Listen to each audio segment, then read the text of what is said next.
Born on an Indian reserve, on the Standing Rock Indian Reserve in North Dakota. My mother was 13 years old when Shaman and his wife built a little cabin next to ours, and I sort of became their child.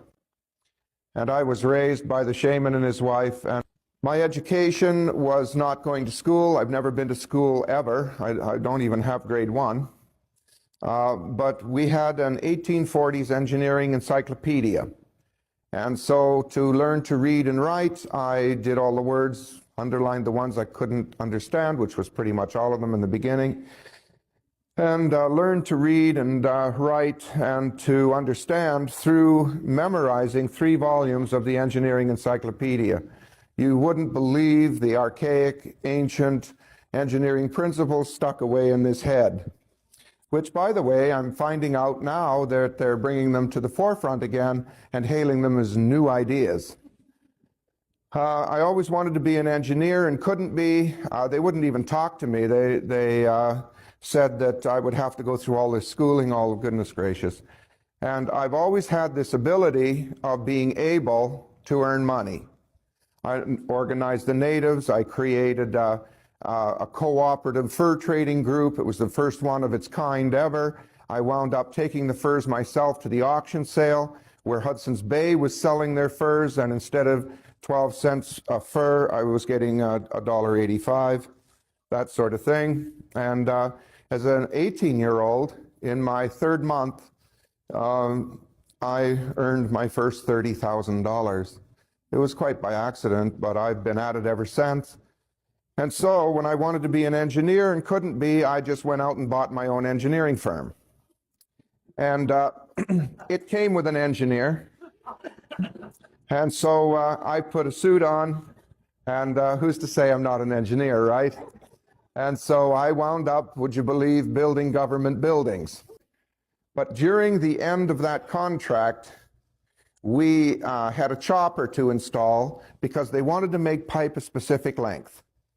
And what I did is I literally built a device that had a series of rollers on it that would roll the sheet metal around like this, and I put a long, long arm inside of it with a shaver on it and built an automatic welder on top so that as the sheet, when it came together, was welded continuously, any size, with rollers on the inside in the beginning and the outside all the way along to the end. The pipe would have a seamless, literally a seamless weld all the way down the top of it, and it would be shaved on the inside so that it would withstand the 1700 psi pressures that were expected of it. The contract went very well. I was paid, and in the last of it, we were installing the chopper, and a young 17-year-old boy who was an apprentice welder, we were making lead pipe or lead hammers because we had to move a huge shaft with threads all over it, and when you hit the threads with a hammer, you damage the threads, so you make these big lead hammers, and the lead bends and you move the shaft. And this youngster was wondering what would happen if he threw a cup of coffee into this 50-pound pot of molten lead. And when he threw the coffee in, the explosion that occurred picked me up and embedded me in a wall. And that was that. And every time I talk about this, I get this horrendous rush. I'm going to have to quit talking about this. At any rate, everything sort of just came in to a dot in the center, and then it went out. And when it went out, I heard this horrendous racket. All of a sudden, that dot appeared again. And something walked in front of the dot, passed by it. And I thought, oh, well, wherever I am, I'm going to find out.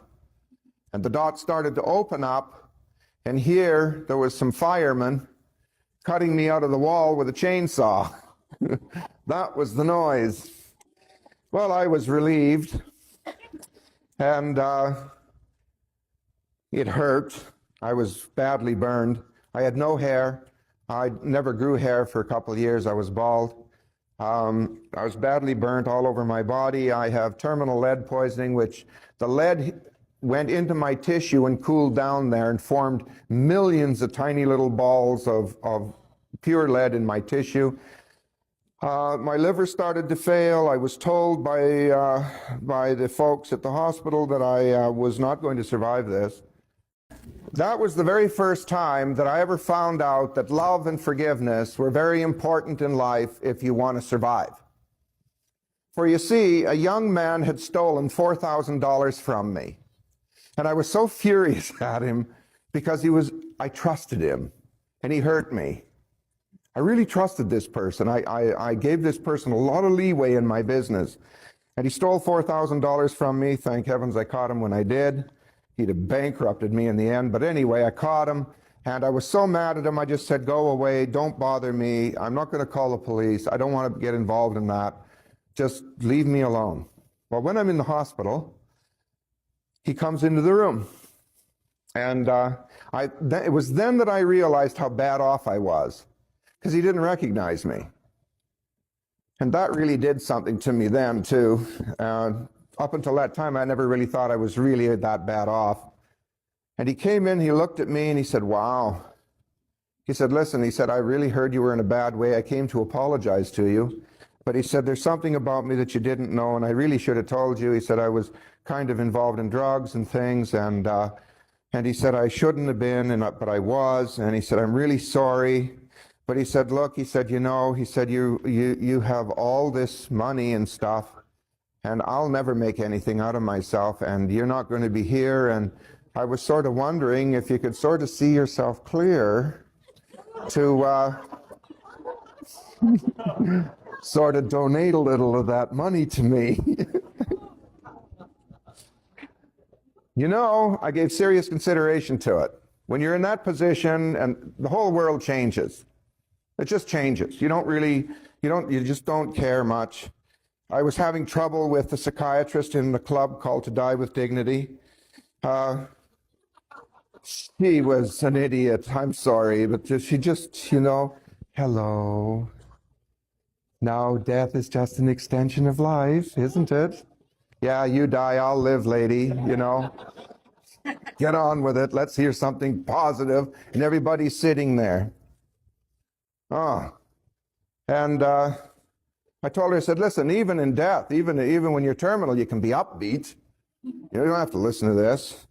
And so here I am, and this fellow's asking for this money, and I looked at him and I said, look, here's my decision. Where I'm going, you'll probably end up, and then I'll have to deal with you because you did, and I'll give you the money to do it.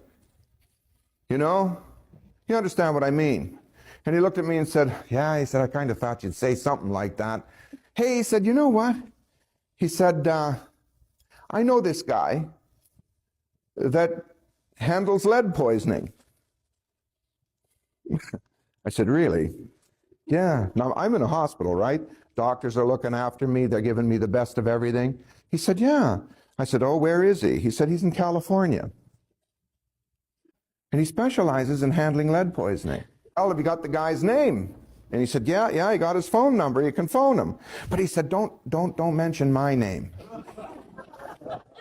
I said, well, how much you rip that place off for? You know, I mean, the confession will never be the same down there, I suppose, right? He says, no, man. He says, just take it easy. Here's the number. There was a kerfuffle over the number. And this little voice, this tiny little voice, answers the phone. I tell him who I am, that I've heard of him, that he can handle some lead poisoning problems. And I tell him my story. And he broke down on the phone and wept. He actually broke down on the phone and wept. And that was a little more than I can handle too. And so I said, well, what do you say? So I said, well, can you or can't you? He said, where are you? I told him. He said, I'll have something there for you tomorrow. I said, okay. So the next day, in walks this airline pilot. The very next day with a box.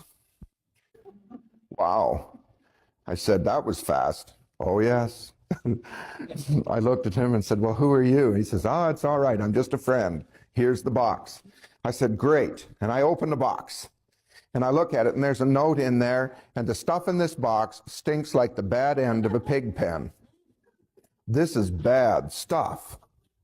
I mean, this isn't bad stuff. This is bad stuff. And So I open the note and I look at it and it says, "Dear Wayne, don't eat any of this till you've called me." And I thought, oh no. And I said, yeah, no kidding. So I called him, I said, and he's on the phone, and in this tiny little voice I said, "Ray, what is this stuff?" "Wayne, I want to tell you, God sends miracles in the strangest little packages. And if you turn it down, that's your decision. So here's what you need to do." I was supposed to stick this in my cheeks if I can't swallow it, because I would, wouldn't be able to hold that down. He was right. I couldn't hold it down. And I had to make a paste and put it all over my burns and everything. And I'm in a hospital. And I told the guy beside me, I said, "Hey, listen," I said, "I got to do this. I got to try something. They haven't got a thing here for me." I said, "Do you think they'll handle this?" "Oh, to hell with them. I'm 270 pounds. They're going to have a hell of a time stopping me here." I said, "I'm big, and I'll buy the bed, I'll buy the sheets, I'll buy everything here. I got the money to do this." So I get up, I rummage around, and all I can find is this nice shiny round thing, you sit on, for a pot to mix this stuff in. And I clean it all up as best I can, and I'm mixing this slop in there, and it's all green and ucky and stinks to high heaven. And I'm on the bed, and I said to my neighbor, I said, "Will you help me put this on my back? I can't get back there." He said, "Oh God," he said, "I can't do that." He says, "They'll kick my butt out, let alone yours." I said, "Well, just wash your hands, we won't tell anybody." He said, "Well, if we make it fast," he said, "I'll help." But he said, "Man," he said, "that stuff's sure in the right pot, isn't it?"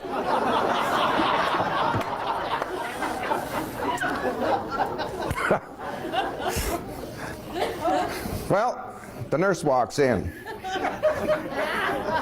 And I'm relieved. This stuff is working. It took all the pain away. And I got a big chunk of it in my mouth, and I can hardly handle that. And it's also coming down my cheeks and stuff. I'm drooling.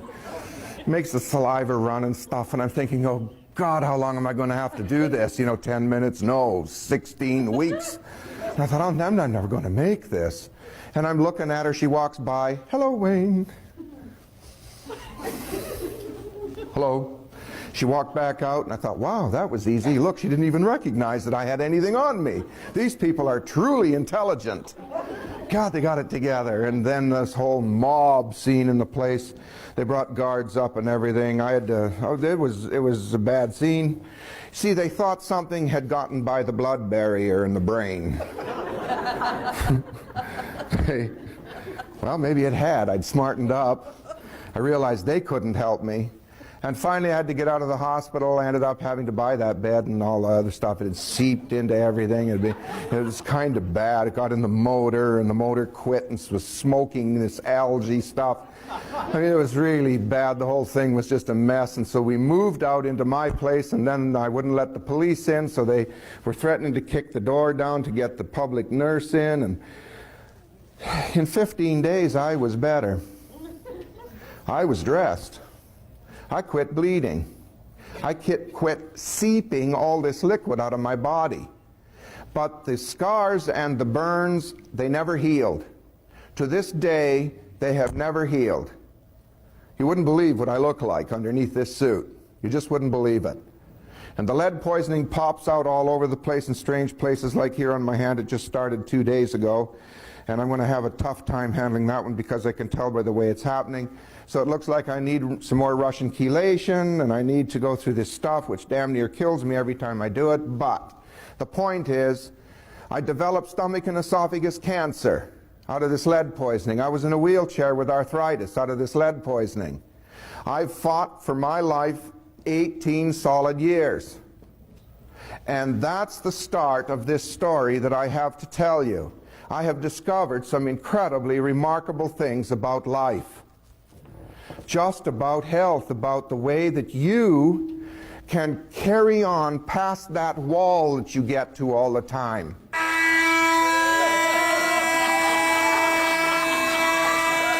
If doctors couldn't handle anything, and here this little priest had come out of the woodwork and handled my lead poisoning like he did, and some other health issues, and I went back to the doctors to tell them there was no interest. They weren't interested. That floored me. So I said to them, what else are you not telling us? And that meant I had to go back into history and find out where they'd made a mess of it. And as the further I got back in history through the 1800s, I began to realize that, look, you know, you compare a hospital today with all their fancy white uniforms and all their multi-millions of dollars of equipment, and what did they know back then? What were they doing? Guessing? I mean, what did a doctor know then? What was going on? Did they know absolutely nothing? I mean, that's the opinion that everyone basically has. You know, back there in the 1800s, they knew nothing. So I started finding books that were published by doctors through the 1800s, books that they read and books that they learned from. And lo and behold, out of every single book were deworming programs, parasite programs, all through America, all through Canada, all through the world, parasite programs, and pictures of parasites that they had found in flesh. For doctors in those days did autopsies, and they found parasites. And I looked at that and I got a hold of doctors and they said, no, we don't have parasites today. No parasites in America. It's just third world country problem.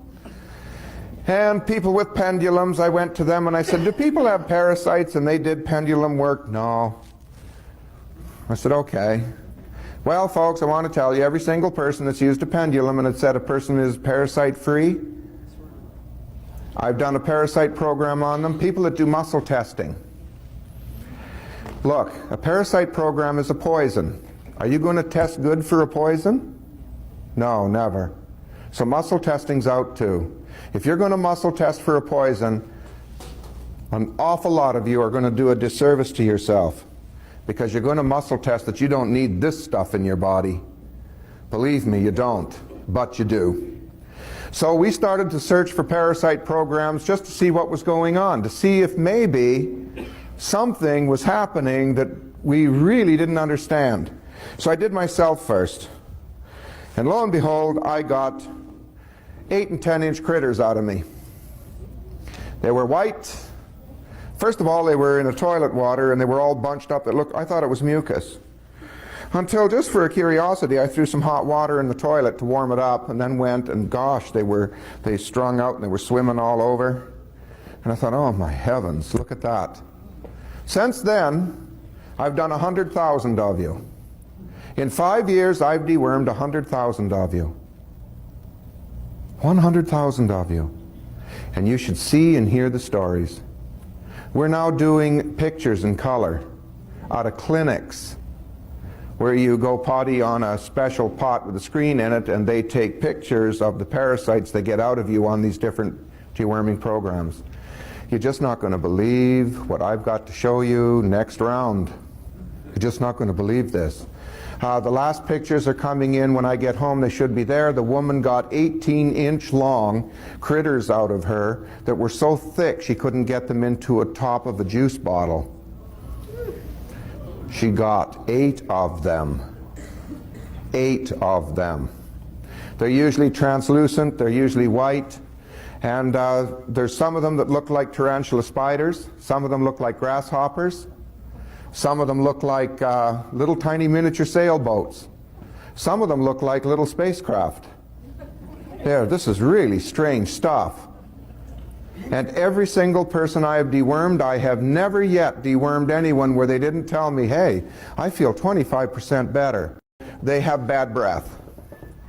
Halitosis is a main cause. By the time you got halitosis, you're loaded, because that's worm urine and worm droppings that you're breathing out. So it's no wonder your breath's bad.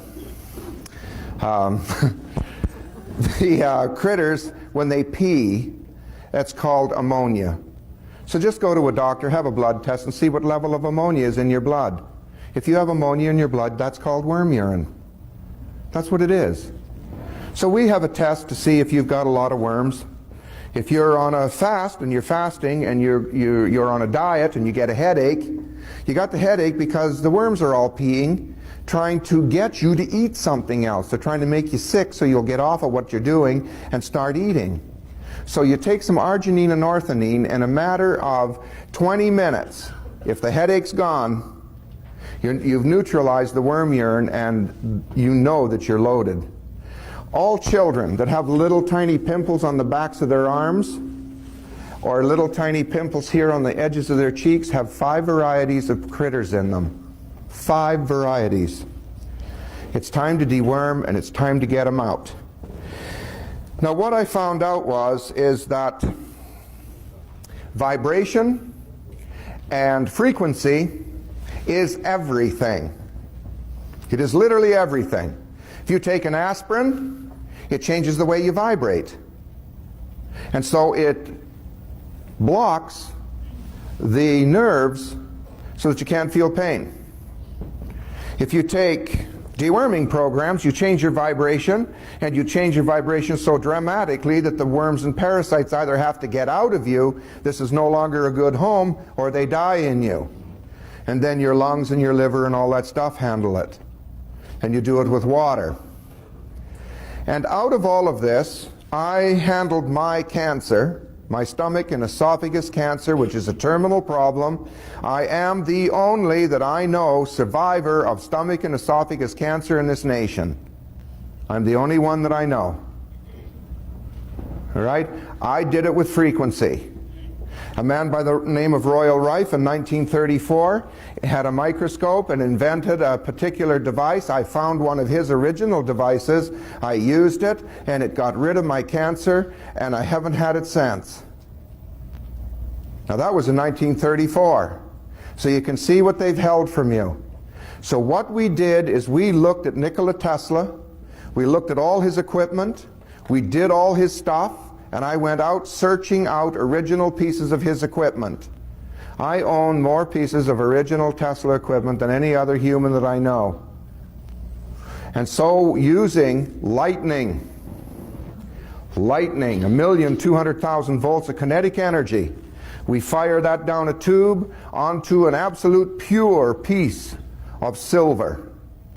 It's 99.99999 parts pure. It's as expensive as platinum.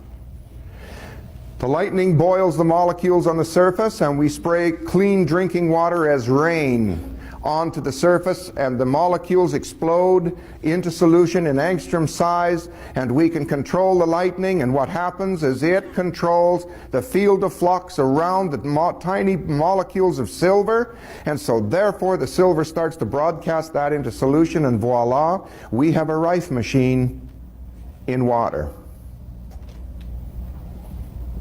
And I found out that all the planets that revolve around the sun are making noise.